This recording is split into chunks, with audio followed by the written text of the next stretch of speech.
बुढ़ापे तक भी काम कीजिए, 80 साल की उम्र में भी लगे रहिए। जैसे हमारे परम भक्त श्री कैलाश चावला जी, जो कि आपके बड़े जाने महनाने, ये मध्य प्रदेश के बड़े प्रभावशाली कैबिनेट मंत्री रह चुके और विधायक मनासा, कोई साधारण व्यक्तित्व नहीं है इनका। अरे ये साधु बनते तो पूरा भारत देश को समझा देते ज्ञान। हाँ, इनकी प्रतिभा तो साधु बनने वाली थी, लेकिन न जाने कैसे फंस गए पत्नी के चक्कर में। चकई चकधुम मकई के लावा तिकड़े तिकड़े में फंस गए तो फंस गए। बहुत अच्छे आदमी। समय किसी का इंतजार नहीं करता है। तो मैं आपको सुना रहा था बड़ी प्यारी बात, वो मोची वाली कथा। सेठ जी ने कहा कि सेठानी नाराज मत हो, 20 साल तुम्हारे साथ शादी हुए बीत चुके हैं, कभी तुम नाराज नहीं हुई। आज मेरे से नाराज हुई तो मेरे को थोड़ा दुख लगा है। तो सेठानी ने कहा 20 साल हो गए रूखा सूखा खाते हुए, इतना तसल्ली किया, और 20 साल में भी तुम्हारा कोई बदलाव नहीं देखा, तो आखिर और है रास्ता क्या? तो सेठ ने कहा कि थोड़े दिन के बाद देखना मोची के घर में भी हलवा बनना बंद हो जाएगा। सेठ रात में छत पर चढ़ा और एक फीट लंबी लकड़ी ले लिया, इतनी मोटी, उसमें 100 का नोट धागा से लपेटा। आज के 40 साल पहले की कहानी है।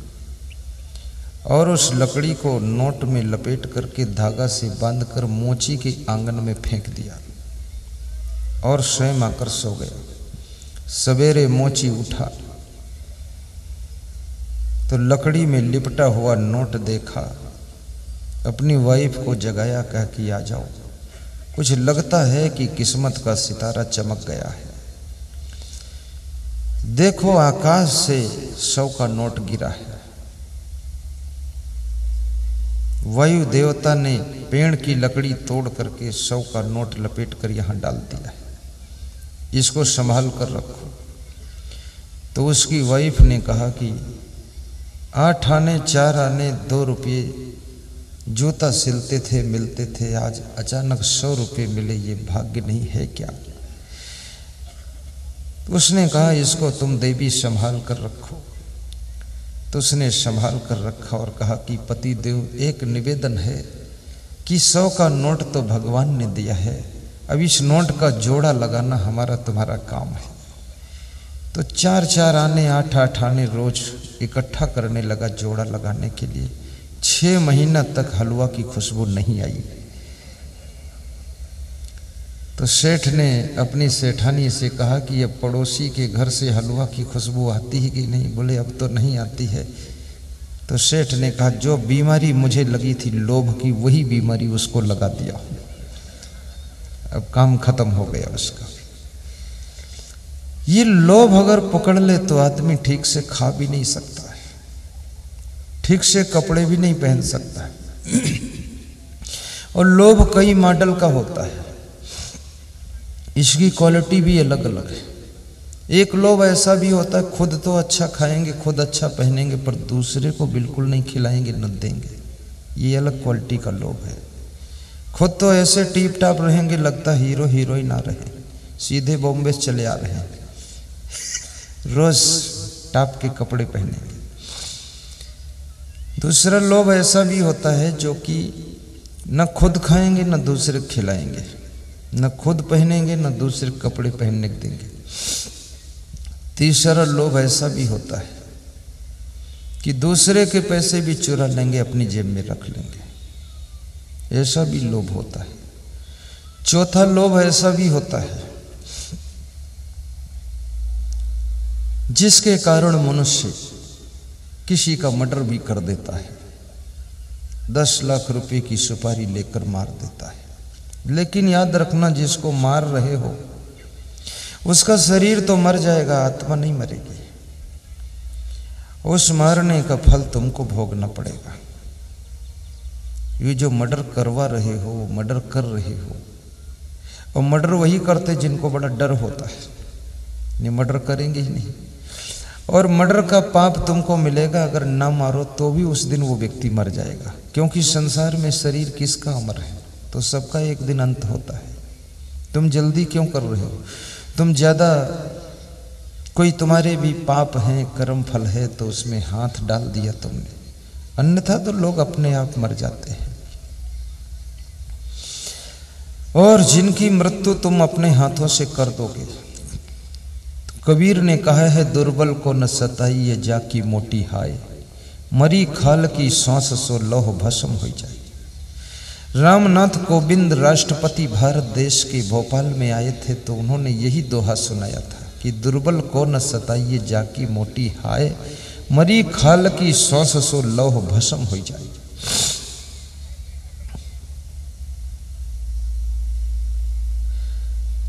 अपनी योग्यताओं का विकास करो, अपने अंदर परिवर्तन करो, अपनी क्षमताओं को सही यूज करो, अपनी जवानी का सही प्रयोग करो। तुम्हारे लिए कोई बाधा नहीं डाल सकता है। स्वयं योग्य बनो, कोई ब्रेकर है ही नहीं, कंपटीशन तो कुछ है ही नहीं, केवल अपने आप में निखार लाना है। सोना कभी नहीं कहता कि मैं चांदी से अच्छा हूं, लेकिन हर व्यक्ति सोना को अलग कीमत में खरीदता है। सोना बनोगे कीमत अपने आप मिल जाएगी, और चांदी बनकर सोने से झगड़ा करोगे तो भी कीमत मिलने वाली नहीं है। योग्य बनोगे, संसार सम्मान करने के लिए इंतजार कर रहा है, अयोग्य व्यक्ति को संसार अपने सम्मान से दूर कर देता है। योग्यता हासिल कीजिए। बाल्यावस्था में शैक्षिक योग्यता हासिल करो। ये बचपन मोबाइल के पीछे मत खोइए, इस बचपन को फैशन में भी मत गंवाइए, दोस्तों के चक्कर में पड़कर इधर उधर घूमने में भी बचपन को बर्बाद मत कीजिए। क्योंकि जिसका बचपन बिगड़ गया तो उसकी जवानी डिस्टर्ब हो जाती है, और जिसकी जवानी बिगड़ गई उसका बुढ़ापा डिस्टर्ब होता है, और जिसका बुढ़ापा बिगड़ गया उसकी मौत डिस्टर्ब होती है, और जिसकी मौत भी ठीक ढंग से नहीं हो सकी तो अगला जन्म भी उसका डिस्टर्ब हो जाता है।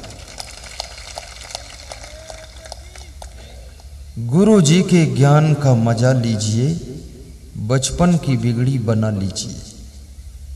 थोड़ा सा भजन ये गा दीजिए, हल्का हल्का मुस्करा दीजिए, गाइए। गुरु जी के ज्ञान का मजा लीजिए,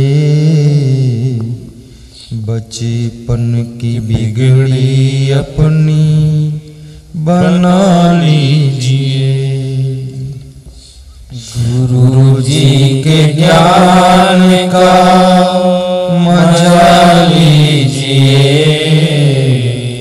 बचपन की बिगड़ी अपनी बना लीजिए।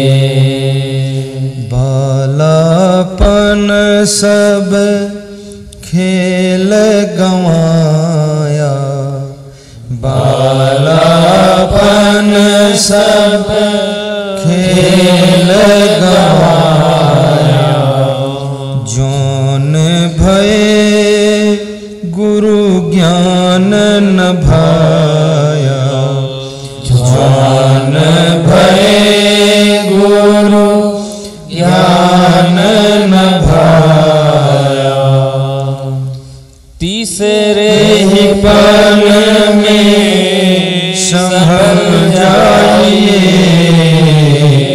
बचपन की बिगड़ी अपनी बना लीजिए, बचपन की बिगड़ी अपनी बना लीजिए।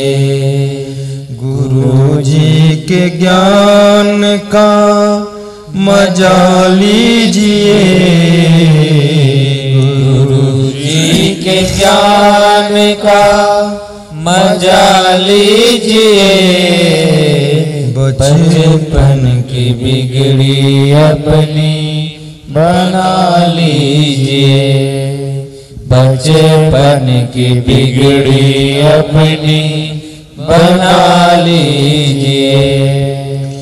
काम क्रोध मद लोभ लुटेरा, काया नगर में किए हैं बसेरा। ये काम क्रोध लोभ मोह आपकी काया नगर में बस रहे और यही आपकी शांति को लूटते हैं। जब क्रोध आता है शांति लुट जाती है, काम वासना का भूत सवार होता शांति लुट जाती है, लोभ आता है शांति लुट जाती है, मोह आता है शांति खत्म। महाराजा धीराज धृतराष्ट्र बहुत अशांत है मोह के कारण, इसलिए मोह भी नहीं कीजिए। कितने माताओं बहनों के अपने बेटों की पोतों की बड़ी चिंता रहती है। वे कहती हैं कि हमको अपनी तो कोई बात नहीं, लेकिन ये बेटों का ठीक हो जाए सब। और यही बात उनकी माँ भी कहती थी, और यही बात उनकी माँ की माँ भी कहती थी, और यही उनके बाप के बाप भी कहते थे। सब बेटों का बनाते, अपना कोई बनाते नहीं। मैं कहता हूँ तुम अपना सुधार लो तो बेटों का जल्दी सुधर जाएगा। तुम अपने को ठीक करो। जैसे मैं सोचूं कि मेरे चेलों की चिंता करूं, उससे कोई मतलब ही नहीं। मैं खुद स्ट्रांग हो जाऊं, मैं खुद टॉप कर जाऊं तो चेले तो टॉप हो ही जाएंगे सब। तुम कहते हो बेटे तुम 10वीं में 10 बार फेल हुई हो, बेटे को कहते हो टॉप फर्स्ट पास हो जाता है। दिवाली में घर की सफाई चल रही थी तो सफाई करने में एक मार्कशीट मिली माता पिता को, तो उसमें फेल लिखा था। उन्होंने बेटे को बुलाया, कहा कि मूर्ख इतने पैसे खर्च हो गए और ये फेल हो गया और चुपके से मार्कशीट इसमें मालबारी भी रख दिया। तो उस लड़के ने कहा पिताजी मार्कशीट में नाम भी तो पढ़ लो किसका लिखा। तो नाम पढ़ा तो उनका खुद का नाम लिखा था, खुद फेल हुई थी।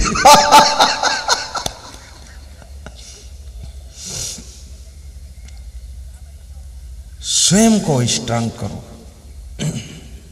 फिर बेटों के लिए रास्ता भी खुलेगा। और बेटे की चिंता क्या करना है, किस बेटे के भाग्य में क्या लिखा है किसको पता है। विचार करो, तुम जन्म दे सकते हो, पालन पोषण कर सकते हो, कपड़े पहना सकते हो बचपन में, लेकिन जवानी में प्रवेश होते ही तुम्हारा बेटा क्या बनेगा क्या जानते। कौन जानता था ये कैलाश चावला कैबिनेट मंत्री गृह मंत्री बनेंगे, किसको पता था। बन गए, उनकी मां को भी पता नहीं था। कौन मोदी जी की मां बर्तन मांजती थी, कपड़े धोती थी, पड़ोसी के यहाँ मजदूरी करती थी, उसको क्या ये कभी भी सपना भी नहीं था मेरा बेटा प्रधानमंत्री बनेगा। और उसका बेटा प्रधानमंत्री हो गया। वो उसकी माँ भी जिंदा है और बहुत खुश होगी। वो अर्थ भी शायद ना समझती प्रधानमंत्री होता क्या है, लेकिन उसका बेटा बन गया। अपने बेटे को अच्छे अच्छे संस्कार दीजिए, बस इतना काम तुम कीजिए, उसको बुराइयों से बचाइए। और मैं बेटों से भी कहूंगा बेटियों से भी कहूंगा, एक पौधा होता है छोटा सा पौधा, कोमल पौधा। वो पौधा की रक्षा करने के लिए पौधे का मालिक उसके सब तरफ कांटे लगा देता है। कोमल पौधा जब हवा में हिलता है तो कांटों में उसके पत्ते फंसते हैं और पत्ते फंस करके वो पौधा सोचता है कि मेरा मालिक बड़ा कठोर है, आसपास कांटा लगाया है, मेरे कोमल पत्ते सब फंसते फटते हैं। और मालिक के प्रति उसके मन में थोड़ा सा गुस्सा भी आती होगी। लेकिन अगर वो कांटे हटा दिए जाए तो छोटे से पौधे की जिंदगी को बकरी खत्म कर सकती है, छोटी सी बकरी उसको खत्म कर देगी। लेकिन वही पौधा जब बड़ा हो जाता है तो कांटे भी हटा दिए जाते हैं और बकरी तो बकरी, उसी पेड़ में विशाल वृक्ष में हाथी बलवान बांध दिया जाता है। हाथी भी उसको उखाड़ नहीं पाता है, हाथी भी उसको उखाड़ नहीं पाता है पेड़ को। ऐसे बेटे और बेटियों से निवेदन है कि तुम कोमल पौधे हो। माता पिता के अनुशासन के कांटों की बाढ़ तुम्हारे आसपास लगी हुई है और इस बाढ़ के बीच में तुम हो। तुमको लगता है कि माता पिता इतना टाइट क्यों करते हैं, इतने कठोर क्यों हैं मेरे लिए। लेकिन अभी अगर वे कठोर नहीं होंगे, टाइट नहीं होंगे, अनुशासन नहीं रखेंगे, तो बुराइयों की छोटी छोटी बकरियां तुम्हारे जीवन के कोमल पौधे को नष्ट कर देंगी। और जब तुम मजबूत हो जाओगे, समझदार हो जाओगे, संस्कार प्राप्त कर लोगे, तो बड़े बड़े हाथी जैसे अवगुण भी तुमको हिला नहीं सकेंगे। इसलिए माता पिता का अनुशासन मानना चाहिए।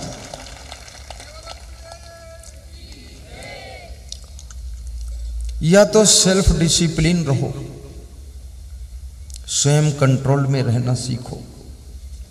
जैसे मेरा जीवन था तो सेल्फ डिसिप्लिन, मैं घर पे भी सेल्फ डिसिप्लिन था और आश्रम में यहाँ भी सेल्फ। मेरे गुरु को ऐसा नहीं कहना पड़ा क्यों मैं अगर मगर कुछ नहीं। मैं गांव में जाता ही नहीं हूँ, छत पे घूमना नहीं, उधर देखना नहीं कोई तरफ, गलत काम करना क्या है। साधु हो गए, कितने लोग साधु हो गए वो तो भी उनकी चंचलता दूर नहीं होती, वो कहीं ना कहीं थे झांक लेते हैं। पूरा बेवकूफ आदमी साधु बन गए तो भी चक्कर में पड़े रहते हैं, लफड़ाबाजी करते रहते हैं, कहीं ना कहीं से 10-20 सदनी उदनी बना के उनके साथ में घूमते रहते हैं। क्या जरूरत है? नारी शक्ति कोई कमजोर है? नारी आज वसुंधरा बनकर के राजस्थान का मुख्यमंत्री पद संभाल रही, ममता बनर्जी पश्चिम बंगाल को संभाल रही, जयललिता ने तमिलनाडु को संभाल लिया था, इंदिरा गांधी ने पूरे भारत देश पर शासन किया था, वो भी तो नारी थी। तो ये नारियों में तो इतनी हिम्मत है, पुरुषों में नहीं है। ये अगर चाहे तो आश्रम बना करके हजारों नारियों को साध्वी बनाकर चला सकती, लेकिन ये तो इसलिए नहीं बनाती कि बच्चे कौन पैदा करेगा। बाकी ये तो बहुत बड़ा आश्रम चला सकते, इनके पास बहुत बुद्धि है। घर को तो यही चलाती हैं, यही मेंटेन करती हैं, गृह मंत्री यही हैं, स्टेट बैंक ऑफ इंडिया भी यही हैं, पैसा भी यही रखती हैं, सारा हिसाब किताब इनके पास। पति तो ऐसा है जो आदेश देती वो कर लाता है और कहती यहाँ बैठ तो बैठ जाता है। देखो जय बोल रही की बात तो यही है। और पति का नाम भी इंग्लिश में हस्बैंड, मतलब पत्नी जब कहे हंस तो हंस और बैंड बने बंद कहे तो बंद रहो, चुप रहो। ये कोई कम बुद्धिमान नहीं है महिलाएं, बहुत बुद्धि इनके पास, इनको अवसर तो होना चाहिए। और मैं तो कहूंगा कि माताओं बहनों को भी अपनी योग्यता का प्रयोग करना चाहिए। साधारण जैसी जिंदगी मत बिताइए, बहुत कुछ करने के लिए तुमने जन्म लिया है। अपने बेटों को भी ऐसे संस्कार दीजिए कि आपका बेटा महान भक्त बने, महान संत बने। एक बेटा देशभक्त बन करके देश के बॉर्डर पर मिलिट्री में सेवा करे, दूसरा बेटा राजनीति में जा करके भोपाल में हलचल मचाता रहे, और तीसरा बेटा संत बन करके मेरे जैसा प्रवचन सुना करके लोगों की हलचल को शांत करता रहे, और चौथा बेटा तुम्हारे पैर दबाकर तुम्हारी सेवा करता रहे। कम से कम 4 पुत्र होना चाहिए। महाराजा दशरथ से सीखो, 4 पुत्र थे। और यदि हम दो हमारे 2 का फार्मूला है तो हिंदुस्तान की धरती पर जो जो रहता है सबके लिए यही नियम लागू होना चाहिए। फिर 2 से ज़्यादा कोई पैदा नहीं कर सकता। अगर कुछ लोग 2 से ज़्यादा 20-20 पैदा कर रहे हैं तो मैं तुमको कहूँगा कि 4 तो तुम भी पैदा करना। एक तो साधु भी बनना चाहिए। आज साधुओं की कितनी कमी हो गई है, बहुत कम साधु हो गई, और जो साधु हैं भी उनमें दम कम है। और झूठे साधु तो बहुत है, झूठे साधु बहुत है। खूब लिखता है संत श्री श्री श्री श्री, पूरा सिर्री पागल, झूठा साधु। साधु का अर्थ भी अभी आपको बहुतों को पता ही नहीं। आप तो सफ़ेद लाल पीले कपड़ा को साधु मान लेते हो, गले में माला पहन ले उसको साधु मान लेते हो, तिलक चंदन लगा ले, जटा जूट बढ़ा ले उसको साधु मानते हो, पगड़ी पगड़ा बांध ले, लफड़ी लफड़ा करे तो भी साधु मान लेते हो, ऐसे वैसे कपड़ा लपेट ले साधु मान ले। तो ये तुम्हारी भूल है। इसी भूल का परिणाम है कि नकली साधु लोग धुंध मचा रहे हैं। साधु को अंदर से पहचानो, ये ऊपर ऊपर मत देखो। 4 पैर का हर जानवर गाय नहीं होता है, 4 पैर की गधी भी होती है। सब ऐसे साधु। रावण साधु का भेष बनाकर आया, सीता जी नहीं पहचान पाई। जटा रख करके तिलक लगाकर माला लेकर ओम नमः शिवाय का जाप करती है, झोली डालकर कमंडल लेकर डंडा हाथ में। ऐसा नकली साधु, जो नकली साधु होता है ना, असली साधु से ज्यादा टिप टाप रहता है, ठीक से रहता संभल के। अब मेरे गले में बहुत बड़ी माला नहीं पाओगे, सिर्फ एक माला है छोटी सी, ज्यादा क्या जरूरत माला की। ये गला कोई भैंस का गला थोड़ी इतना मोटा जंजीर जैसा पहनना है, एक प्रतीक चिन्ह पहनना चाहिए बस।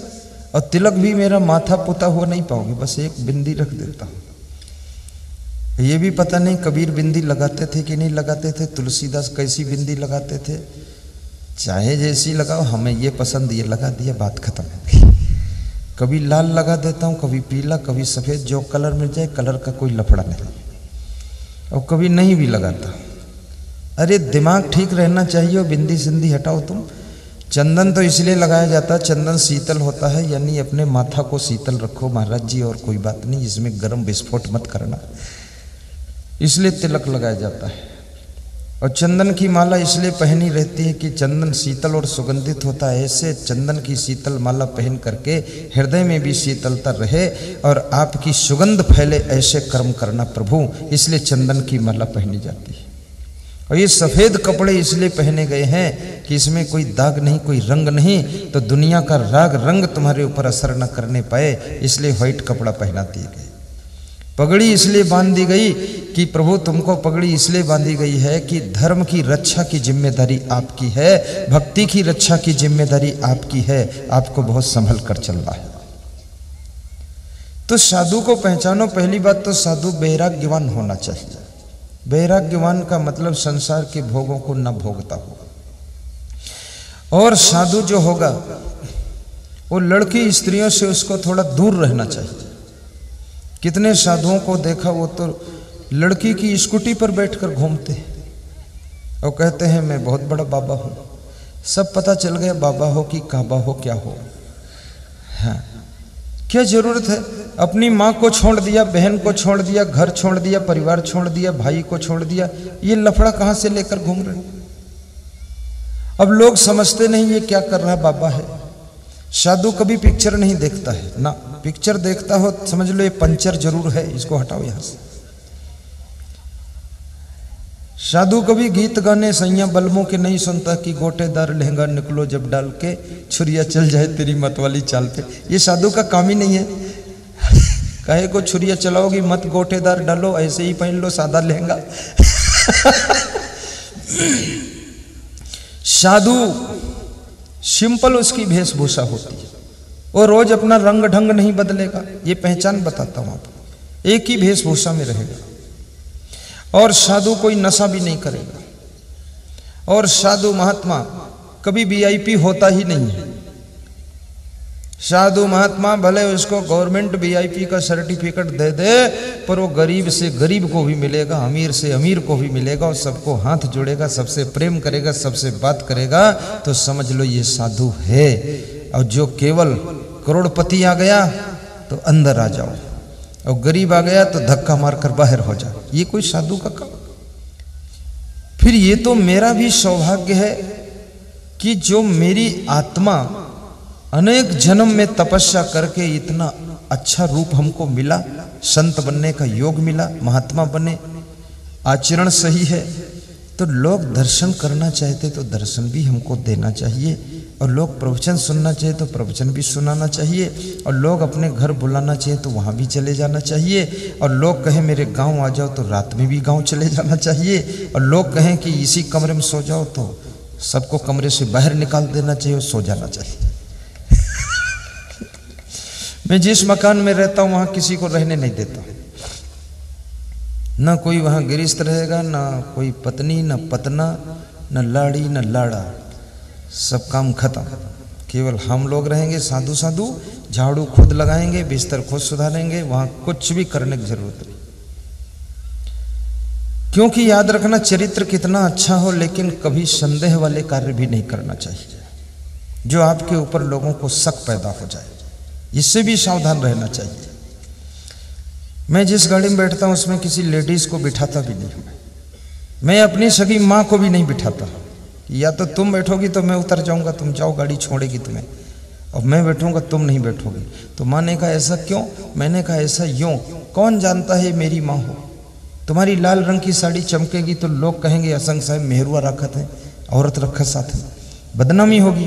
तो माँ ने कहा मैं तुम्हारे साथ नहीं बैठूंगी और आशीर्वाद देती हूँ कि तुम कभी भी बहुत महान बनोगे। माता जी जब प्रवचन सुनती थी मुस्कुराती थी, कहती थी वाह मेरी इच्छा पूरी हो गई, अच्छे संत बन गए। तो अरे माता पिता को भी खुश कर दो, ऐसे संत बनो। भाई बहन को खुश कर दो, एरिया जिला को खुश कर दो, प्रदेश में डंका बजा दो ज्ञान का। ये लफड़ाबाजी वाले संत मत बनो। संत बन करके गांजक चिलम पी रहे हो, क्या मतलब हुआ? जिंदगी जला रहे हो।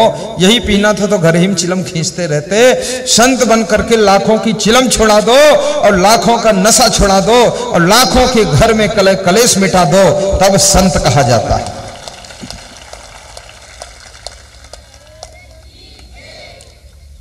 कितना वाह, कितना साधु ऐसा बना है लफंगा, खाम खा झोला टांगे घूम रहा है। मैं देखता हूं उसको तो बड़ी दया आती है। मैं पूछता हूं कुछ ज्ञान ध्यान है? बोले ज्ञान ध्यान तो कुछ नहीं। तो क्यों घूम रहे हो? बोले कोई खाने पीने को मिल जाएगा। ये कोई साधुआई है? खाने पीने के लिए जो जुगाड़ बिठा रहा है, साधुआई नहीं। सच्चे संत के पीछे आगे पीछे दाएं बाएं सब तरफ व्यवस्था टाप की रहती है, उसको इसकी चिंता ही नहीं करनी। आज हमारे पास में सीताराम जी पड़ोसी हैं, वे 13 प्रकार का जलपान लेकर आए। मैं संत से पूछा ये जलपान कौन लाए? बोले सीताराम पड़ोसी। अरे हमने कहा वो गरीब आदमी क्यों मंगाया इतना उनसे? बोले मंगाया नहीं, खुद लाए। तो हमने कहा कम लाना चाहिए, इतने आइटम क्यों? तो बोले कोई बात नहीं गुरुदेव, आप रोज थोड़ी मिलेंगे। तो उसमें सब आइटम थे, तो उसमें से गाजर खा लिया मैंने। गाजर पसंद थी मुझे, खा लिया, बाकी मैंने छू लिया। हमने कहा संत लोग तुम फाइनल करो जाकर इसको। कचौड़ी थी, समोसा था और क्या क्या था, सब गाठिया और नमकीन। याद रखना खाने के लिए कितने आइटम तुम्हारे पास आ जाएं, लेकिन जो सूट करता है वही खाइए। चंचल मन को रोकिए, जीभ पे लालच मत लाइए।